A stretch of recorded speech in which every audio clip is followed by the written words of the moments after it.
नमस्कार दोस्तों, बाल पाठशाला में आप सभी को बहुत हार्दिक स्वागत है। आज हम कक्षा 9वीं विज्ञान का जो अध्याय 2 है, जिसका नाम क्या है, हमारे आसपास के शुद्ध पदार्थ, इसके बारे में अध्ययन करना है। हमारे आसपास के शुद्ध पदार्थ, इसके बारे में हमें अध्ययन करना है। ठीक है, देखिए होता क्या है कि हम यह कैसे पता लगा सकते हैं कि जो हमारे आजू बाजू जो बाजार हैं, आसपास जो बाजार है, क्या है, बाजार क्या है, बाजार। हम कैसे जान सकते हैं कि बाजार से खरीदा हुआ दूध, घी, मक्खन, नमक, मसाला, मिनरल जल या जूस शुद्ध होते हैं? यह हम कैसे पता लगाएंगे, कैसे पता लगाएंगे? ठीक है, आगे देखिए, रसोई में उपयोग की जाने वाली कुछ वस्तुएं, रसोई में उपयोग की जाने वाली कुछ वस्तुएं। क्या आप कभी इन खाने वाले पदार्थों के डिब्बे के ऊपर लिखे शुद्ध शब्द पर ध्यान दिया है? एक साधारण व्यक्ति के लिए शुद्ध का अर्थ होता है कि पदार्थ में कोई मिलावट ना हो, पदार्थ में क्या ना हो, कोई भी मिलावट ना हो। लेकिन समझना है, वैज्ञानिकों के लिए अभी के लिए सभी वस्तुएं विभिन्न पदार्थों के क्या होते हैं, मिश्रण होते हैं। क्या होते हैं? मिश्रण। कि सभी वस्तुएं विभिन्न पदार्थों के क्या है, मिश्रण है। क्या है? मिश्रण। अतः शुद्ध नहीं है, शुद्ध नहीं है। उदाहरण के लिए दूध, जल, वसा, प्रोटीन आदि का मिश्रण है। जब एक वैज्ञानिक किसी पदार्थ को शुद्ध कहता है तो इसका तात्पर्य होता है कि पदार्थ में मौजूद सभी कण सामान्य रासायनिक प्रकृति के हों। देखिए समझना, हमारे लिए, किसके लिए, हमारे लिए शुद्ध का मतलब क्या होता है कि वो बिल्कुल हेल्दी हो। कैसा हो? हेल्दी हो, हमें कोई प्रकार का नुकसान ना पहुंचाए। हम क्या मानते हैं कि भाई हमें शुद्ध खोए की मिठाई दे दो, कहते हैं ना, शुद्ध घी चाहिए, मतलब घी में किसकी मिलावट नहीं होनी चाहिए, कोई अन्य तत्व की मिलावट नहीं होनी चाहिए। ये किसके लिए है? एक साधारण व्यक्ति के लिए। किसके लिए है? साधारण व्यक्ति के लिए, है ना ये चीज। लेकिन वैज्ञानिक शुद्ध किसे मानते हैं? वैज्ञानिक किसी भी पदार्थ को शुद्ध कहेंगे तो इसका तात्पर्य है। लेकिन जो वैज्ञानिक होते हैं उनके लिए क्या है कि शुद्ध शब्द का मतलब उनके लिए उसका तात्पर्य क्या होता है कि किसी की उस पदार्थ में मौजूद सभी कण सामान्य रासायनिक प्रकृति के कैसे होने चाहिए, सामान्य रासायनिक प्रकृति के। ठीक है, वैज्ञानिकों के लिए शुद्ध शब्द का मतलब होता है कि किसी पदार्थ में मौजूद जो कण होते हैं वो कैसे हो, सामान्य रासायनिक प्रकृति के होने चाहिए। ठीक है, अब मान लो ऑक्सीजन गैस बोल दें, क्या बोलते हैं, तो ऑक्सीजन के ही कण होने चाहिए। जैसे लोहा बोल रहे तो लोहा में किसी और तत्व का मिश्रण नहीं होना चाहिए। सोना बोल रहे तो सोना बिल्कुल सोने के ही पूरे कण होंगे। जब वैज्ञानिक उसे क्या बोलेंगे, शुद्ध बोलेंगे। क्या बोलेंगे? एक शुद्ध पदार्थ एक ही प्रकार के कणों से मिलकर बना होता है। जी परिभाषा आपको से पूछी जा सकती है कि शुद्ध पदार्थ किसे कहते हैं। क्या? कि शुद्ध पदार्थ किसे कहते हैं? क्या बोलोगे कि एक शुद्ध पदार्थ एक ही प्रकार के कणों से मिलकर बना होता है, उसे शुद्ध पदार्थ कहते हैं। जब हम अपने चारों ओर देखते हैं तो पाते हैं कि सभी पदार्थ दो या दो से अधिक शुद्ध अवयवों के, दो या दो से अधिक शुद्ध अवयवों के से मिलके बने हैं। उदाहरण के लिए समुद्र का जल खनिज मिट्टी और आदि सभी का मिश्रण है। क्या है? मिश्रण है। समुद्र का जल क्यों? नदी का जल भी तो है ना भाई, पानी भी है उसमें, मतलब जल भी है। क्या है? जल भी है, साथ में जो नदियों के द्वारा लाए गए जो खनिज तत्व कुछ मिल जाते हैं उसमें भी, मट्टी के साथ तो वो भी मिलेंगे, खनिज तत्व मिलेंगे ना। तो यह भी एक मिश्रण है, यह भी तो एक क्या है, मिश्रण है। मिश्रण क्या है, मिश्रण क्या है, क्वेश्चन आता है कि मिश्रण क्या होता है। पढ़े हैं ना हमने, पढ़े ना, ठीक है। मिश्रण क्या होता है, मिश्रण जिसे पदार्थ कहा जाता है एक या एक से अधिक शुद्ध तत्वों या यौगिकों से मिलकर बना होता है। यह मिश्रण किसे कहते हैं, यह क्वेश्चन भी आ सकता है कि मिश्रण क्या है, कि मिश्रण जिस पदार्थ को कहा जाता है वह एक या एक से अधिक शुद्ध तत्वों या यौगिकों से मिलकर बना होता है, उसे क्या बोलते हैं, मिश्रण कहते हैं। एक या एक से अधिक शुद्ध तत्व, एक या एक से अधिक शुद्ध तत्व से मिलके क्या बनेगा, मिश्रण बनेगा। क्या बनेगा, मिश्रण मिलके बना होता है। ओके, चलिए आगे देखते हैं। यहां पर एक क्रियाकलाप दिया गया है,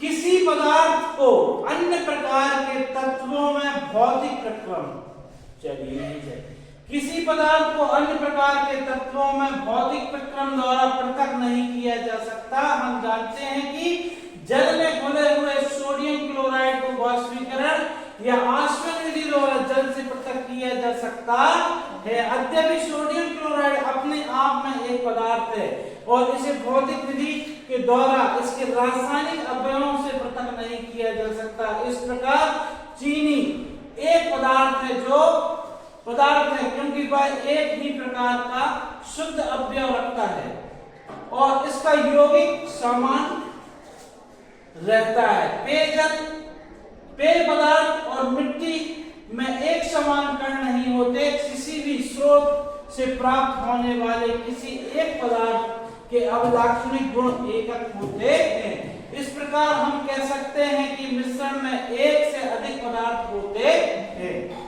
भाई मिश्रण में क्या होता है, एक से अधिक पदार्थ होते हैं। जैसे आपने देखा होगा कि जो अभी हमने सोडियम क्लोराइड पढ़ा, क्या पढ़ा, सोडियम क्लोराइड। एक तत्व इसमें क्या है, सोडियम, और एक क्या है, क्लोरीन। दोनों क्या है, अलग अलग क्या है, दोनों पदार्थ हैं। कैसे हैं, अलग अलग पदार्थ भी हैं दोनों। इनका मिक्सचर ही सोडियम क्लोराइड कहलाता है ना। तो इस प्रकार हम कह सकते हैं मिश्रण में एक से अधिक पदार्थ होते हैं। एक पदार्थ सोडियम हो गया और एक पदार्थ क्लोरीन हो गया। ये एक से अधिक पदार्थ है कि नहीं है बताइए। और ये काय के साथ मिले हैं, समुद्र में किसके साथ, जल के साथ भी पाए जाते हैं। जल को हम क्या करेंगे, जब वाष्पीकरण करते हैं, मतलब जो समुद्र का जल रहता है उसमें क्या रहता है, सोडियम क्लोराइड और जल भी रहता है। ठीक है, जल को जब हम वाष्पीकृत करेंगे तो क्या मिलेगा हमको, सोडियम क्लोराइड। ये दो, इसमें दो पदार्थ हैं, सोडियम भी और क्लोरीन भी है। इसको भौतिक विधि द्वारा तो अलग नहीं कर सकते, रासायनिक विधि द्वारा हम कर सकते हैं। मिश्रण के प्रकार क्या पढ़ेंगे हम, मिश्रण के प्रकार। ओके, मिश्रण के प्रकार। अवयवों की प्रकृति के अनुसार विभिन्न प्रकार के मिश्रणों का निर्माण होता है। इस तरह मिश्रण के कई प्रकार हो सकते हैं। इस तरह क्या हो सकते हैं, मिश्रण के कई प्रकार हो सकते हैं, हो सकते हैं ना। देखिए अब आपको यहां पर एक क्रियाकलाप दिया गया है। क्या दिया गया है, इसमें क्या दिया गया है कि कक्षा को आवासा और द समूह में बांट कर एक बीकर जिसमें 50 ml जल है और एक चम्मच कॉपर सल्फेट, क्या मिलाना है इसमें, कॉपर सल्फेट का चूर्ण हो, समूह A को दे दे और समूह B को एक बीकर में 50 ml जल और 2 चम्मच कॉपर सल्फेट का चूर्ण दे दें। कॉपर सल्फेट एवं पोटेशियम परमैंगनेट या साधारण नमक यानी सोडियम क्लोराइड, क्या होता है? सोडियम क्लोराइड समूह सा और द को दे दें। ओके, इस प्रकार आपको क्या करना है? सभी को ये अपने आप दे देना है। अब पृथक पृथक समूह को उन अवयवों को मिलाकर मिश्रण तैयार करें। वो क्या करेंगे? अपने बीकर में कोई पोटेशियम परमैंगनेट, कोई NaCl डाल के क्या करेगा? मिश्रण तैयार करेगा। समूह A और B को एक मिश्रण प्राप्त होता है। समूह A और B को एक मिश्रण प्राप्त होता है। क्या प्राप्त होता है? एक मिश्रण प्राप्त होता है, जिसकी बनावट कैसी होगी? सामान्य होगी। कैसे होगी? इस तरह के मिश्रण को हम समांगी मिश्रण कहते हैं। विलयन, समांगी मिश्रण या समांगी विलयन कहते हैं। एक समान प्राप्त होगा समूह और समूह बा को। उस समांगी मिश्रण कैसा है? समांगी मिश्रण। समांगी मिश्रण कैसे होते हैं समझो। यहां पर आपने कभी गर्मी के दिनों में क्या बोलते हैं, शरबत बनाया है? पानी में शक्कर घोली है।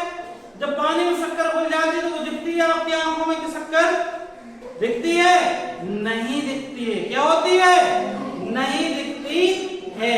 मतलब शक्कर पानी में पूर्ण रूप से क्या हो जाती है? घुल जाती है। ऐसे मिश्रण को क्या बोलते हैं? समांगी। क्या बोलते हैं? हाँ, इस तरह के मिश्रण में कुछ अन्य उदाहरण है, जैसे जल और नमक। जल और नमक, भाई पानी में नमक डाल दो और सब्जी में नमक डालते हो ना, तो क्या वो नमक दिखता है आपको खाने में? नहीं दिखता, पूर्णतः घुल जाता है। ओके, जल में चीनी, दोनों समूह से प्राप्त घोल के रंगों की तुलना करें। यद्यपि दोनों समूह के पास कॉपर सल्फेट का घोल है, लेकिन उन दोनों के घोल के रंगों की क्या दिए थे? कॉपर सल्फेट दिए थे। ठीक है, रंगों की तीव्रता पृथक पृथक है। यह दिखाता है कि समांगी मिश्रण पृथक पृथक संगठन रख सकते हैं। समूह सा और द के मिश्रण प्राप्त किया, उसका अंश भौतिक दृष्टि से पृथक है।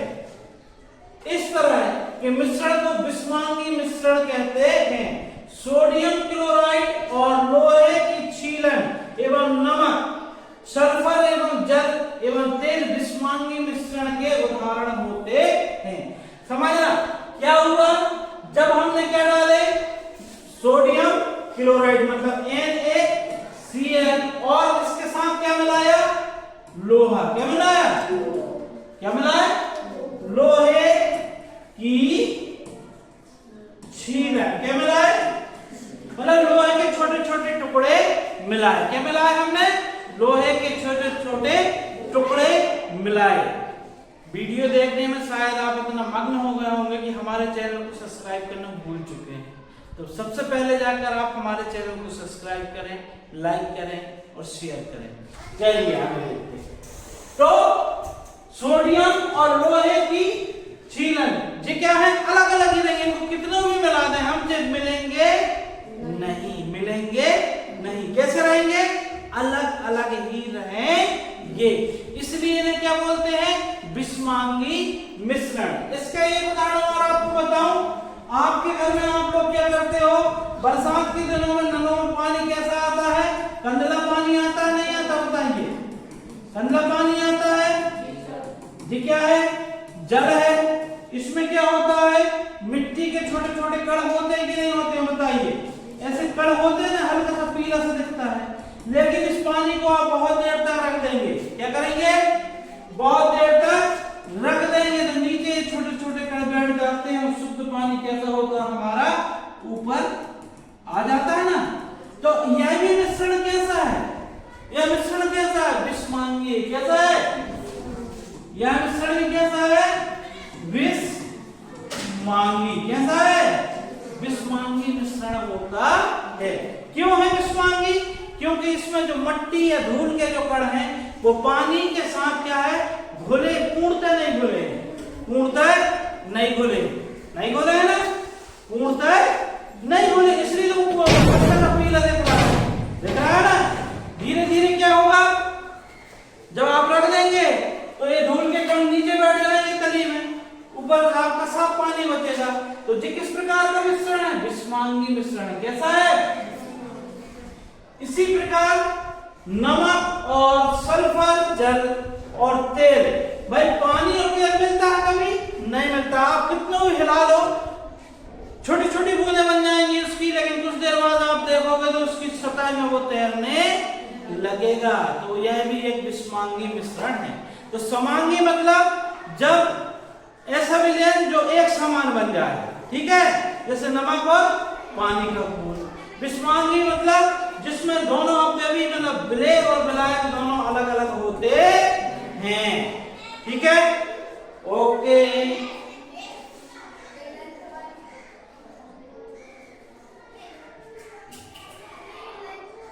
ओके चलिए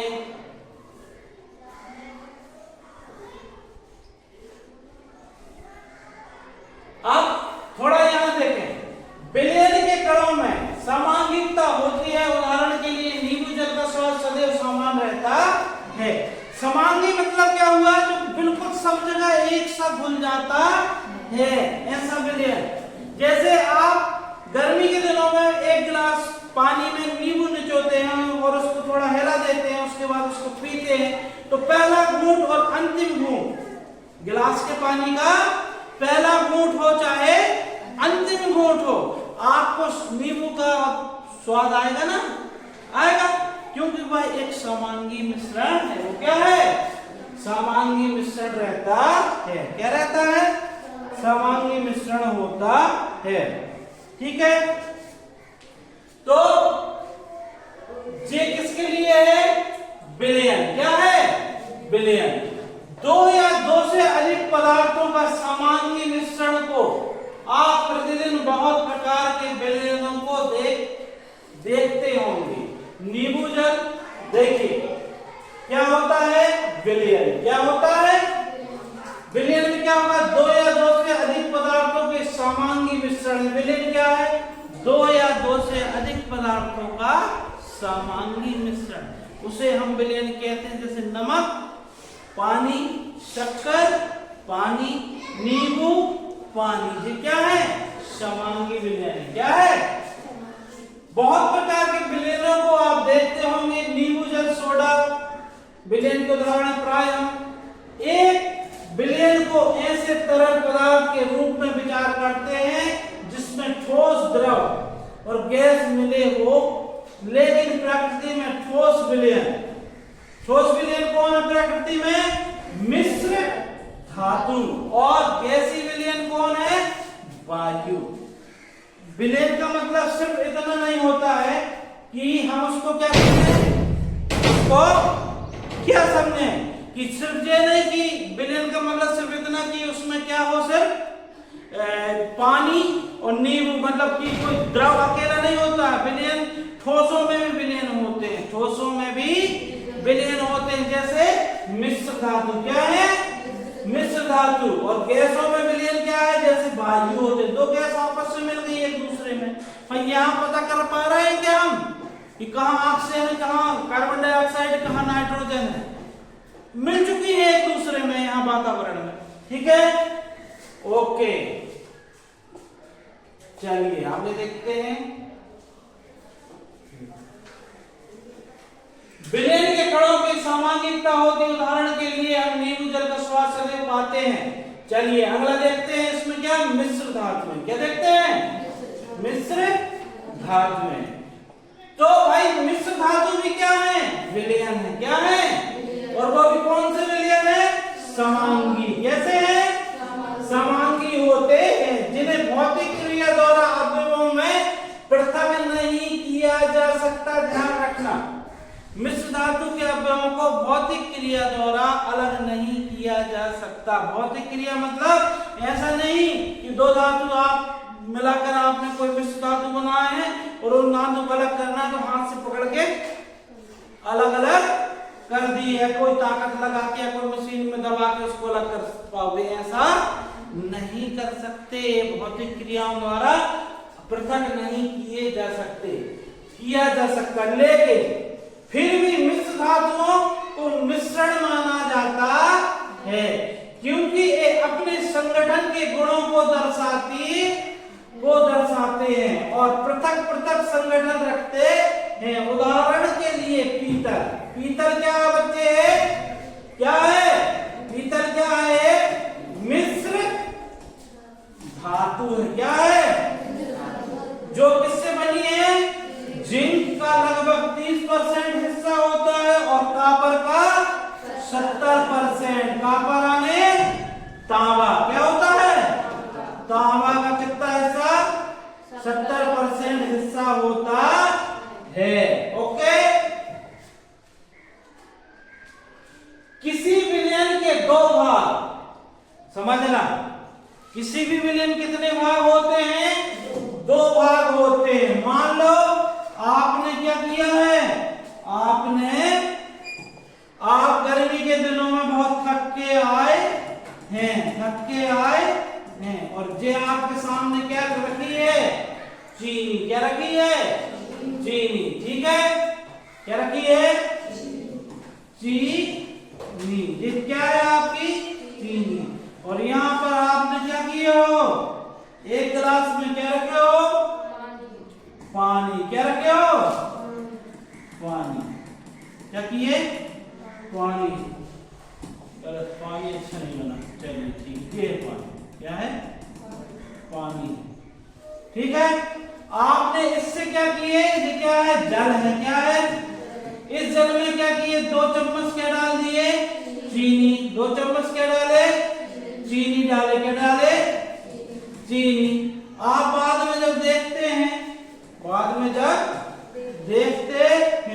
क्या करते हैं, इसको घोल लेते हैं, क्या करते हैं, घोल लेते हैं। तो आपको क्या दिखेगा, सिर्फ यहां पर क्या दिखेगा, जल दिखेगा ना, जल या पानी यानी शरबत दिखेगा। अब जो चीनी क्या है, क्या है, बिले है, क्या है, बिले, बिले मतलब घुलने वाली, बिले मतलब, और इसमें जो पानी था वो क्या था, अरे जल क्या था, जल था हमारा क्या, विलायक, क्या था, विलायक मतलब विले और विलायक मतलब घोल लेगा, मतलब इसमें चीनी डालोगे विलायक में तो विलायक चीनी को क्या कर लेगा, घोल देगा, जिससे क्या बनेगा हमारा, विलयन बनेगा, क्या बनेगा, वो भी कैसा बनेगा, समांगी विलयन, कैसा बनेगा, समांगी विलयन बनता है, कैसा विलयन बनेगा, समांगी विलयन बनता है। ओके, ये बात समझ में आई आपको। इसके अन्य उदाहरण भी आपको दिए गए हैं, वो भी आप देख सकते हैं, जैसे आयोडीन एल्कोहल का विलयन, जिसमें टिंचर आयोडीन के नाम से जाना जाता है। आपके आंगनबाड़ियों में मिलता है ना, ये टिंचर आयोडीन के नाम जाना जाता है। आयोडीन क्या है, इसमें विले है, मतलब आयोडीन घोला है, किसमें घोला है, एल्कोहल, एल्कोहल क्या है, विलायक है, क्या है, विलायक है ना, दोनों मिलकर विलयन बना लेते हैं। इसी प्रकार आप यहां देखें, वायु वाला एक उदाहरण दिया है, वायु युक्त पेय, सोडा, जल, कोक इत्यादि तरल विलयन में गैस के रूप में हैं। इनमें कार्बन डाइऑक्साइड गैस क्या है, विलेय है, मतलब आप ढक्कन खोलते हैं जब भी कोई Pepsi, Coca Cola, Thums Up कुछ भी खरीदते हैं तो एक से फुस की आवाज निकलती है ना, वो क्या रहती है, वो यही गैस होती है, ठीक है। गैस विलयन है और जल क्या है, विलायक, मतलब उस जल में क्या घुली हुई है, गैस घुली हुई है, किसमें, सोडा, किसमें, वायु युक्त पेय पदार्थ जैसे सोडा, जल, कोक इत्यादि में। ओके, इसके अलावा एक और दिया गया है, वायु गैस वायु गैस में, गैस का विलयन है। वायु जो हम सांस लेते हैं ना, जहां पर वायुमंडल की वायु, जो किसका विलयन है? गैस में गैस, गैस में गैस का विलयन है। यहाँ मुख्य दो घटक, एक क्या है ऑक्सीजन 21% और दूसरा नाइट्रोजन क्या 78% का समांगी मिश्रण कहलाता है। नाइट्रोजन को हम क्या बोल सकते हैं? यहाँ पर वायु का विलायक कहा जा सकता है। क्या बोल सकते हैं? नाइट्रोजन को विलायक। क्या बोल सकते हैं? विलायक। क्या बोल सकते हैं? विलायक कहा जा सकता है। और दूसरी गैसें बहुत कम मात्रा में उपस्थित होती हैं। आई बात समझ में इतनी? ओके, चलिए अब हम थोड़ा सा और देख लेते हैं इसमें देख लेते हैं हम। चलिए विलयन के गुण क्या देख लेते हैं? विलयन के गुण, विलयन के गुण। विलयन के क्या क्या गुण हो सकते हैं? नंबर 1 आप देखेंगे, विलयन एक क्या है? समांगी मिश्रण है। क्या है? विलयन क्या है? समांगी मिश्रण। नंबर 2 में क्या आएगा? विलयन के कण के व्यास कितना होगा? 1 नैनोमीटर या 10⁻9 मीटर के बराबर होता है। ये सभी छोटे, ये भी छोटे होते हैं, इसलिए आंखों से नहीं देखे जा सकते हैं।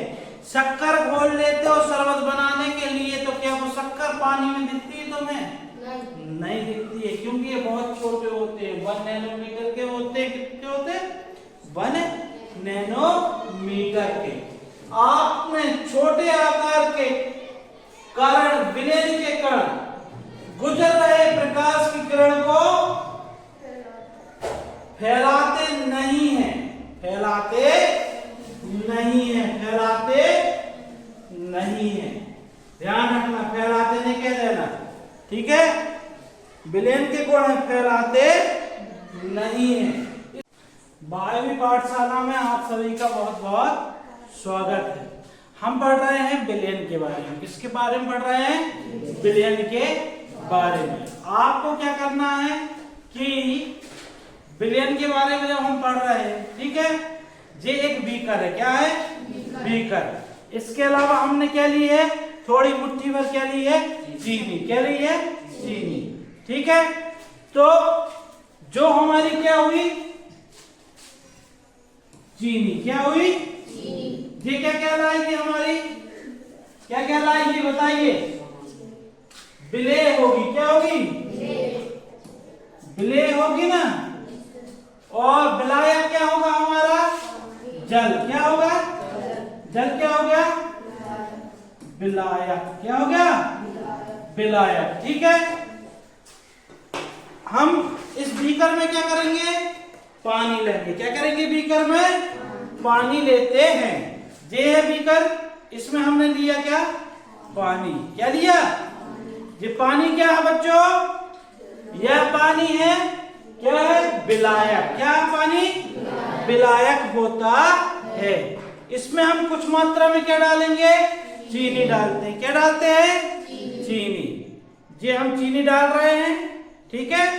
अब हम क्या करेंगे? इस चीनी को घोलेंगे। क्या करेंगे? घोलेंगे। घोलने के लिए हमारे पास अभी एक टेस्ट ट्यूब है, इसी के माध्यम से घोल लेते हैं। देखेंगे आप कुछ क्षणों बाद यह चीनी हमारी क्या होगी? पूर्णतः इसमें घुल जाएगी, पूर्णतः घुल जाएगी। इस प्रकार हम बोलते हैं चीनी हमारी क्या है? विलेय है। और विलायक क्या है? इसमें जल है, पानी है। क्या है? पानी है। तो पानी में क्या घुल रही है? चीनी। और जब चीनी पूर्णतः घुल जाएगी, इसका मतलब ये क्या बन जाएगा? विलयन। क्या बन जाएगा? विलयन बन जाता है। देखिए लगभग पूर्णतः चीनी घुल गई ना इसमें। ओके, आर पार दिखने लगा, चीनी घुल चुकी है। घुल चुकी है ना चीनी। इस प्रकार विलयन बनते हैं। ठीक है, इसके गुणों के बारे में हमने कल पढ़ा है ना। ओके, चलिए आगे देखते हैं और क्या है इसमें, और क्या पढ़ना है। विलयन के गुणों के बारे में, विलयन की सांद्रता, क्या पढ़ना हमें, विलयन की सांद्रता। ठीक है, विलयन की सांद्रता। सांद्रता मतलब क्या होता है जानते हो आप लोग, कि किसी विलयन में विलय के कितने कण हैं, कितने कण हैं, मतलब उसकी कितनी मात्रा होती है, क्या कहलाती है, विलयन की सांद्रता। क्या कहलाती है, विलयन की सांद्रता कहलाती है। ठीक है, कि किसी विलयन में कितने विलेय पदार्थ हैं, क्या है, कितने विलेय पदार्थ हैं, विलयन की सांद्रता। यहां समझिए कि क्रियाकलाप में हमने देखा कि समूह A और समूह वाष्प के पास एक ही पदार्थ के विभिन्न आभाओं के रंगों के विलयन है। विभिन्न आभा मतलब कि एक ही पदार्थ के, भाई किसी में मान लो पानी की मात्रा ज्यादा है ना, और उसमें कलर एक बूंद डाले तो वो कम रंगीन दिखेगा ना। लेकिन किसी में मान लो एक बाल्टी पानी क्या है, उसमें भी हमने एक बूंद डाले तो दोनों के रंग में फर्क दिखेगा कि नहीं दिखेगा, दिखेगा ना, वो ही है आभा। ठीक है, हम लोग जानते हैं कि विलयन में पृथक पृथक मात्रा में विलायक, पृथक पृथक मात्रा में, और विलेय पदार्थ, जैसे हमारा विलायक अभी हमने क्या लिया था, पानी जैसे जल कहते हैं, और चीनी क्या थी, विलेय पदार्थ थी। क्या थी, विलयन में मौजूद विलेय पदार्थ की मात्रा के आधार पर इसे हम तनु या सांद्र, किसके आधार पर, विलेय पदार्थ की मात्रा, विलेय पदार्थ की मात्रा, विलेय पदार्थ की मात्रा के आधार पर हम इसे क्या बोल सकते हैं, तनु बोल सकते हैं, या क्या बोलेंगे, सांद्र। क्या बोलेंगे, सांद्र। जैसे आपने देखा होगा, आप तनु और सांद्र ऐसा समझो, आप लोगों ने चाय पी है, आप लोगों ने, ओके, पी है ना चाय, चाय में क्या डलती है, चीनी। क्या डलती है, चीनी। क्या डलती है, चीनी डलती है। किसमें डलती है चीनी, चाय में। किसमें डलेगी, चाय में चीनी डलती है ना। तो कभी कभी देखना आपको चाय कैसी लगती है, कभी कभी चाय कैसी लगती है, जिसे फीकी कहते हो ना तुम लोग, मतलब कम मीठी। फीकी मतलब कम मीठी। इसका मतलब क्या है, उसमें शक्कर जो विलेय है उसकी मात्रा कम है, मतलब वो क्या है, तनु है। क्या है, तनु है। कैसी है, और जो बहुत ज्यादा मीठी लगने लगती है, चाय लगने लगती है ना, तो वो चाय कैसी होती है, सांद्र होती है। अब समझ में आया कि तनु और सांद्र में क्या अंतर होता है। ठीक है, कि विलेय पदार्थ की मात्रा, मान लो 1 चम्मच शक्कर डालोगे यदि 1 गिलास पानी में तो कम मीठा होगा, लेकिन यदि 1 गिलास पानी में आप 2 चम्मच शक्कर डाल दोगे तो वो ज्यादा मीठा होगा पानी। तो इसका मतलब सांद्र कौन हुआ, जिसमें 2 चम्मच शक्कर डली है, विलेय पदार्थ डला है। आई बात समझ में कि नहीं आई, आ गई ना, ओके। क्रियाकलाप 2.2 में समूह A द्वारा प्राप्त विलयन समूह B की तुलना में तनु होता है। इसी प्रकार आप सब लोगों ने एक काम जरूर किया होगा अपने घर में। कौन सा काम, कभी न कभी नील का इस्तेमाल किया होगा। नील जानते हो ना, आजकल तो कम होता है, पहले बहुत होता ना, व्हाइट कपड़ों के लिए, और आप पहनते तो हो सकता है डालते होंगे आप लोग भी, नील डालते हैं ना, तो नील का इस्तेमाल आपने किया है ना। तो आपने देखा होगा कभी कभी हम क्या करते हैं, मान लो हमारी बाल्टी कितनी भरी है, आधी पानी से भरी हुई है, उसमें हमने क्या किया, नील डाला। क्या डाला, अब नील यहाँ दूसरे रंग का होगा, समझने के लिए, ठीक है। ओके, एक बूंद आपने क्या डाला, नील रंग, तो देखना नील क्या है, हल्का हल्का फैल जाता है, फैल जाता है ना, कैसा होता है, हल्का हल्का फैलेगा, कैसे फैलेगा, हल्का नीला हो जाएगा, ठीक है, इस टाइप का हल्का नीला हो गया ना, हो गया। अब दूसरी बाल्टी में आपने क्या किए, नील को तो डाले, किसको डाले, नील को डाले, तो वो नील कैसा हो गया, बिल्कुल डार्क हो गया ना, डार्क दिख रहा कि नहीं दिख रहा, डार्क दिख रहा है ना, ओके दिख रहा है ना। तो बताइए किस बाल्टी में, किस बाल्टी की सांद्रता अधिक है, किस बाल्टी के विलयन की सांद्रता अधिक है, बताइए, ए की या बी की, किसकी है, बी की, बी की कैसी है, अधिक सांद्रता होती है। ये क्या है, यह जो हमारा क्या है, विलयन क्या है, कैसा है, सांद्र, कैसा है, सांद्र है। और बी ए वाला कैसा है, हमारा विलयन कैसा है, तनु है, क्या है, तनु है, क्या है, तनु है ना, ठीक है। अब आई बात समझ में कि नहीं आई, सांद्र और तनु क्या होते हैं, दोनों के बीच में अंतर समझ में आ गया। ओके चलिए नेक्स्ट देखते हैं।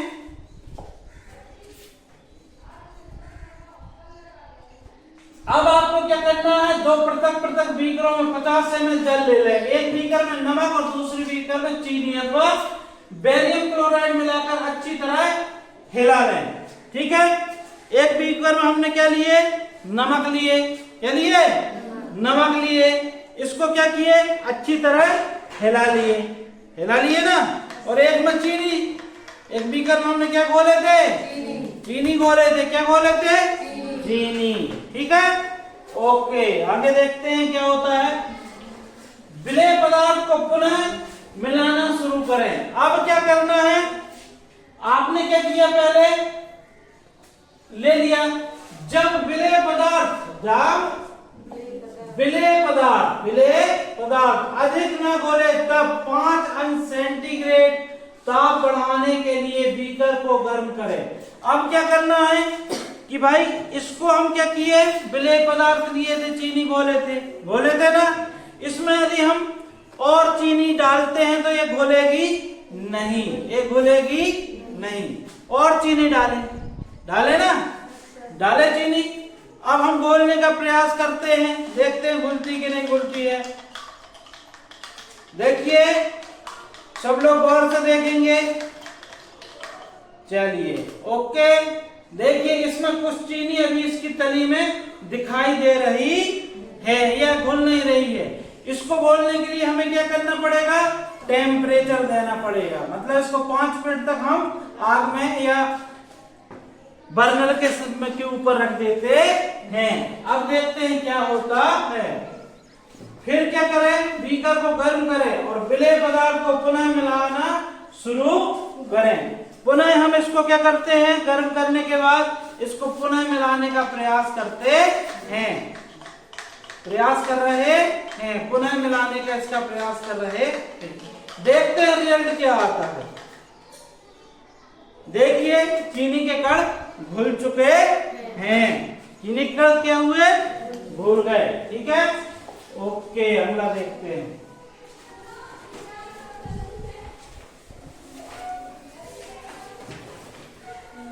नेक्स्ट पेज में चलिए, आप देखते हैं क्या होता है।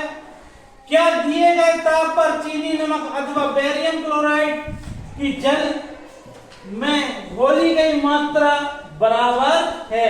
किसी निश्चित ताप पर उतना ही विलेय पदार्थ घुल सकता है जितना की विलयन की क्षमता होती है। सही बात है कि भाई उतना ही घुलेगा ना, किसी निश्चित तापमान जितना की विलयन की क्षमता होती है, जितना की विलयन की क्या होगी, क्षमता होगी, उतना ही क्या होगा, विलेय पदार्थ हमारा क्या होगा, घुलेगा, क्या होगा। दूसरे शब्दों में दिए गए पदार्थ नहीं घुलता है तो उसे क्या बोलते हैं? उसे क्या बोलेंगे? उसे बोलते हैं संतृप्त। क्या बोलेंगे? संतृप्त विलयन कहते हैं। निश्चित तापमान पर दिए गए विलयन में विलेय पदार्थ नहीं घुलता है तो उसे संतृप्त विलयन कहते हैं। क्या बोलेंगे? संतृप्त विलयन कहते हैं। कि अब हम इस विलयन में यदि और चीनी डालेंगे, क्या करेंगे? और चीनी डालेंगे तो वो चीनी हमारी नहीं घुलेगी। और चीनी डाल देते हैं, हम डाल दिए, देखते हैं, घोलने का प्रयास करते हैं। देखिए चीनी नहीं घुल रही है। इसका मतलब क्या है? यह विलयन क्या है? एक संतृप्त। क्या है? संतृप्त का मतलब समझ में आ रहा कि नहीं आ रहा? चलिए नहीं भी आ रहा तो मैं बताता हूँ एक बहुत सिंपल उदाहरण। हम कभी शादियों में जाते हैं या किसी पार्टी में जाते हैं, कहाँ जाते हैं? अच्छे अच्छे व्यंजन होते हैं ना व्यंजन। उन व्यंजनों को हम उस दिन हो सकता है कि कुछ ज्यादा खा लेते हैं ना, लेकिन उतना ही खाएंगे जितना हमारे पेट में आ सकता है। उसके बाद चाहे कितने अच्छे व्यंजन बने हो, हम ज्यादा नहीं खा सकते, क्योंकि हम क्या हो गए? संतृप्त हो गए। क्या हो गए? कि अब इससे ज्यादा नहीं। इसी प्रकार हमारा जो विलयन होता है, मतलब विलायक उतने ही विलेय को घोल सकता है कि जितना उसमें घुल सकता है किसी निश्चित तापमान में। उसे क्या बोलेंगे? संतृप्त विलयन। क्या बोलेंगे? संतृप्त विलयन कहते हैं। तो संतृप्त विलयन आपको समझ में आ गया कि नहीं? आ गया ना? ओके, चलिए नेक्स्ट देखते हैं।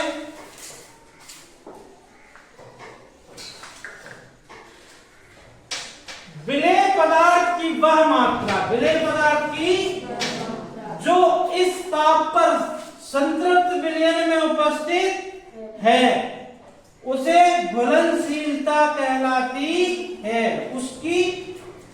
उसे हम क्या आया? उसकी वो क्या कहलाएगी? घुलनशीलता कहलाएगी।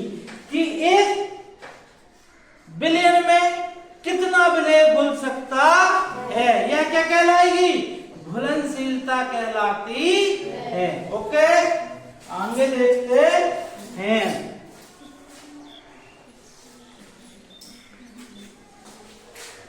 चलिए थोड़ा देखते हैं बेटा आगे क्या लिखा है। यदि किसी विलयन में विलेय पदार्थ की मात्रा संतृप्तता से कम है तो असंतृप्त विलयन कहते हैं। भाई मान लो कोई विलयन है, क्या है? ये कोई विलयन है, इसमें हमने मान लो 40 ग्राम क्या घोली है? चीनी। क्या घोली है? चीनी। लेकिन इसमें कितनी घुल सकती है? मान लो आप कितनी घुल सकती है? 100 ग्राम। कितनी? 100 ग्राम क्या होगी? चीनी। क्या है? चीनी। क्या हो जाएगी? घुल सकती है। क्या हो सकती? घुल सकती है। तो यह विलयन हमारा अभी कितने ग्राम और घोल सकता है? 60 ग्राम। कितने घोल सकता है? तो ऐसा जो विलयन, ऐसा विलयन क्या कहलाएगा? असंतृप्त। क्या है? मान लो आप 4 रोटी खा सकते हैं और थोड़ा सा चावल, लेकिन अभी तुम्हें सिर्फ 2 रोटी मिली है। कितनी मिली है? तो कितनी और खा लोगे? 2 और खा लोगे? नहीं, मतलब अभी आप संतृप्त नहीं हुए हैं, मतलब असंतृप्त हैं। क्या है? बेसिक विलयन होता है भाई। 1 कप पानी में या 1 गिलास पानी में 40 ग्राम चीनी घुल सकती, वो 100 ग्राम चीनी टोटल घुल सकती है, लेकिन आपने कितनी घोली? सिर्फ 40 ग्राम। अभी 60 ग्राम और घुल सकती है, तो ऐसे विलयन को क्या बोलेंगे? असंतृप्त विलयन कहते हैं। बन जाएगा? आ गई बात समझ में? यदि विलयन में विलेय पदार्थ की सांद्रता संतृप्त स्तर से कम हो तो असंतृप्त विलयन कहते हैं। दूसरे शब्दों में आप ऐसा बोल सकते हैं, बोल सकते हैं ना, कि विलयन में विलेय पदार्थ की सांद्रता संतृप्त स्तर से कम हो उसे असंतृप्त विलयन कहते हैं। क्या बोलते हैं? असंतृप्त विलयन कहते हैं। विलायक की मात्रा या द्रव्यमान, विलायक की मात्रा या द्रव्यमान अथवा आयतन में घुले हुए विलेय पदार्थ की मात्रा को अथवा विलेय पदार्थ की मात्रा जो विलयन में किसी दी गई मात्रा अथवा आयतन में उपस्थित हो उसे विलयन की सांद्रता कहते हैं। सांद्रता समझ में आ गया ना? किसे कहते हैं? कि विलायक की मात्रा, किसकी? विलायक, विलायक मतलब जिसमें कोई चीज घुलनी है, जिसमें कोई चीज घुलनी है। जैसे यहाँ विलायक क्या है? ये क्या है? जल। क्या है? कि मात्रा या द्रव्यमान या आयतन में घुले हुए विलेय, घुले हुए विलेय, जैसे नमक या शक्कर की मात्रा, जैसे इसमें जो घुले हैं, ठीक है? ये क्या है? विलेय है। क्या है? विलेय, घुले हुए विलेय की मात्रा अथवा विलेय पदार्थ की मात्रा जो विलयन में किसी दी गई मात्रा अथवा आयतन में उपस्थित होती है, इसे सांद्रता कहते हैं। इसे विलयन की सांद्रता कहते हैं। अभी भी आपको शायद विलयन की सांद्रता समझ में नहीं आया होगा। आ गया क्या? ठीक है कि भाई जितना क्या हो विलायक हो, जल क्या है आपका? विलायक। क्या है? विलायक है। तो विलायक का जितना आयतन हो, क्या हो? आयतन, या इसको आप क्या लिख सकते हो? द्रव्यमान। क्या लिख सकते हो? द्रव्यमान। ठीक है? में घुले हुए इस आयतन या द्रव्यमान में घुले हुए क्या? विलेय। क्या घुला हुआ है? विलेय पदार्थ की मात्रा, विलेय पदार्थ की मात्रा जो विलयन के किसी दी गई मात्रा अथवा आयतन में उपस्थित हो उसे विलयन की सांद्रता कहते हैं। विलयन की सांद्रता क्या होती है? देखिए, किसी विलयन की सांद्रता का निकालने का सूत्र जो है, विलयन की सांद्रता बराबर क्या हो जाएगा? विलेय की मात्रा, विलेय जैसे 40 ग्राम क्या थी? ग्राम क्या थी? चीनी थी। ठीक है? 40 ग्राम चीनी की विलेय थी। और विलयन की मात्रा टोटल कितनी मात्रा? टोटल कितनी मात्रा? दूसरा, विलयन की मात्रा मतलब समझ रहे हो ना? मतलब विलायक की मात्रा। ठीक है? या विलयन की मात्रा या विलायक की मात्रा। विलयन की सांद्रता को दर्शाने की बहुत सी विधियां हैं, लेकिन यहां पर हम सिर्फ 3 विधियों के बारे या 2 विधियों के बारे में चर्चा करेंगे। ठीक है? देख लेते हैं वो 2 विधि कौन कौन सी हैं। नंबर 1 ये वाली है, द्रव्यमान या विलयन के द्रव्यमान प्रतिशत। द्रव्यमान या विलयन के द्रव्यमान परसेंट बराबर क्या होता है? विलेय पदार्थ का द्रव्यमान बटे विलयन का द्रव्यमान। विलेय पदार्थ मान लो क्या है? 40 ग्राम है और विलयन का द्रव्यमान कितना है? मान लो 150 है। क्या है? 150। तो इसको हम कर सकते हैं 40 गुणा 150 गुणा 100। ठीक है? काट दो, 2 पंचे 10, 5 से काटो ना सीधे, 5 दूनी 10 और 5 दिया 15। ठीक है? इसका भाग दे तो क्या आ जाएगा यहाँ पर? 3 एकम 3 3 एकम 3 हो जाएगा ना। फिर क्या बच जाएगा, क्या बच जाएगा, एक बच जाएगा ना, एक बच जाएगा। शून्य डालोगे यहाँ 10 हो जाएगा, तो 3 3 का 9 हो जाएगा, मतलब 1 और 3 9, फिर एक बच जाएगा, फिर 3 3 का 9, ऐसे 3 3 आते जाएंगे। 13.33 इंटू 2 कर दो, क्या कर दो, 2 दिया 6, 2 दिया 6, 2 दिया 6, और यहाँ पर 2 एकम 2, ठीक है। तो ये क्या निकल जाएगा, द्रव्यमान या विलयन के द्रव्यमान का परसेंट निकल जाएगा, प्रतिशत निकल जाता है, ठीक है।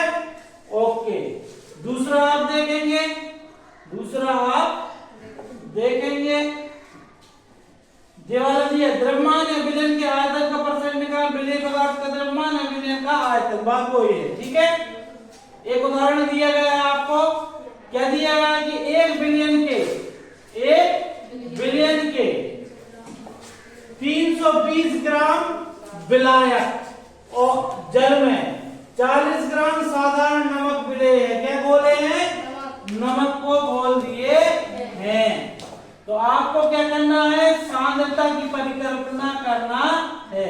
नमक कितना है, 40 ग्राम, विलायक कितना है, यानी जल कितना है, 220 ग्राम, कितना है, 220 ग्राम है। अब विलयन की सांद्रता या विलयन, हम जानते हैं कि विलयन का द्रव्यमान कितना है, विलय पदार्थ का द्रव्यमान, द्रव्यमान प्लस द्रव्यमान, ठीक है, समझना।